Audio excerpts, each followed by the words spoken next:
बिस्मिल्लाहिर्रहमानिर्रहीम। अस्सलाम वालेकुम अज़ीज़ तलबा, आपका उर्दू 101 का लेक्चर नंबर 8 है आज। और मैं उम्मीद करती हूँ कि आप लोगों ने मसनवी के हवाले से तमाम लेक्चर्स जो हैं वो सुन लिए होंगे और समझ लिए होंगे।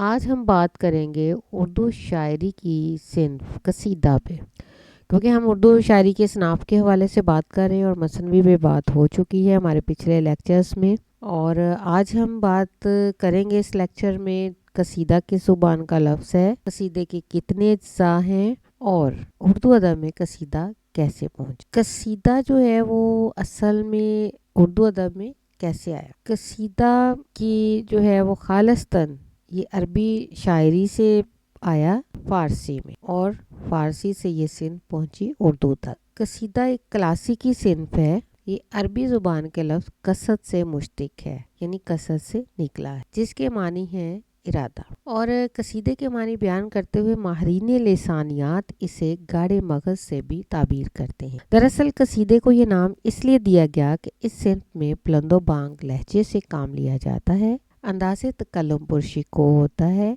और रफ़ी ख्याल के साथ शायर किसी शख्सियत की तारीफ़ व तौसीफ़ बयान करता है। क्योंकि ये तारीफ़ व तौसीफ़ शऊरी नोयत की होती है, यही वजह है कि इस सिन्फ को आमद की बजाय अवोर्ड की सिन्फ भी कहा जाता है। अब हम बात करेंगे कि इस सिन्फ को कितने हिस्सों में तकसीम किया जाता है या इसके कितने बुनियादी अज्जा हैं।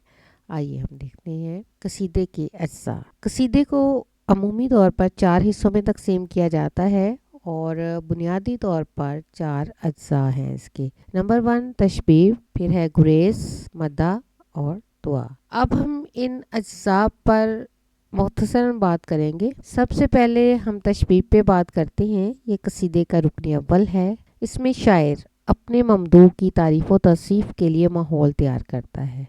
एक ऐसी फ़िज़ाबंदी की जाती है कि जिसमें तारीफ़ व तौसीफ़ का मज़ा और लुत्फ़ दो चंद हो जाए। इस सिलसिले में शायर वारदात कल्बी का बयान भी करता है, अहवाल ज़माना भी बयान करता है और मनाज़िर फितरत की अक्कासी भी। अरबी शोरा इस सिलसिले में अमूमन इश्किया मौज़ूआत पर ज़्यादा बात करते हैं, ताहम फ़ारसी शोरा ने इसमें खासी वुसअत पैदा कर दी है और यही वो तशबीह है जो बाद अज़ां गज़ल का नक्शे अव्वल भी करार पाई। ये अजीज़ तलबा आपका बहुत अहम MCQs है कि तशबीह गज़ल का नक्शे अव्वल करार पाई।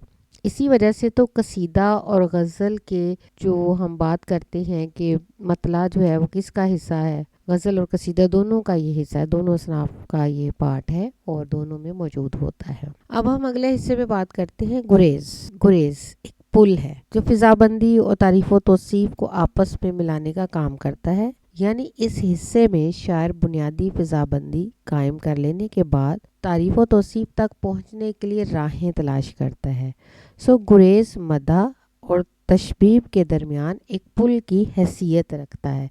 यानी इन अशार में आपको कुछ चीज़ें जो हैं वो तशबीब के हवाले से मिलेंगी और कुछ मदा के हवाले से मिलेंगी, यानी पिछला और अगला दोनों मौज़ूआत को मिलाने का काम करता। अब उसके बाद हम बात करते हैं मदा की।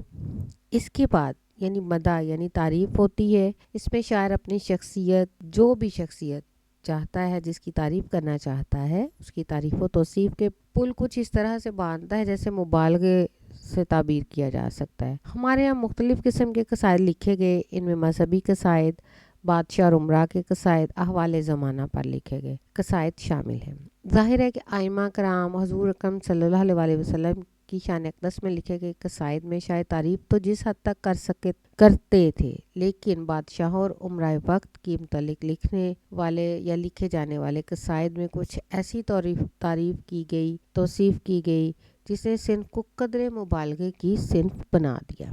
यानी इसमें मुबालगा आराई ज़्यादा पाई जाती है। और जो आखिरी हिस्सा है वो दुआ का है, जिसमें कुछ दुआया कलमात जो है वो अदा किए जाती हैं। और शायर जो है इसमें मदा और तारीफ़ के बाद कुछ हिस्सा जो है वो इस पे भी मुख्तस करता है, दुआ जो है वो कैसी जाएगी। और इंशाल्लाह अज़ीज़ तलबा हम कोशिश करेंगे कि अगले लेक्चर में मैं आप लोगों को कसीदे के इर्तिका के हवाले से बताऊंगी कि कसीदा कैसे पहुंचा और कैसे जो है इसने तरक्की की, कैसे عربی سے فارسی اور فارسی سے ہندوستان تک پہنچتا ہے، اس کے تمام ادوار کے حوالے سے ہم بات کریں گے۔ اور میں امید کرتی ہوں کہ آج ہم نے جو پڑھا ہے قصیدے کے اجزاء کے حوالے سے، تو وہ آپ لوگوں کو اچھے طریقے سے اس کا علم ہو گیا ہوگا اور آپ نے اچھے طریقے سے اس کو سمجھ، اور انشاءاللہ میں اگلے لیکچر کو مزید جو ہے اس کے حوالے سے کچھ معلومات دوں گی۔ شکریہ۔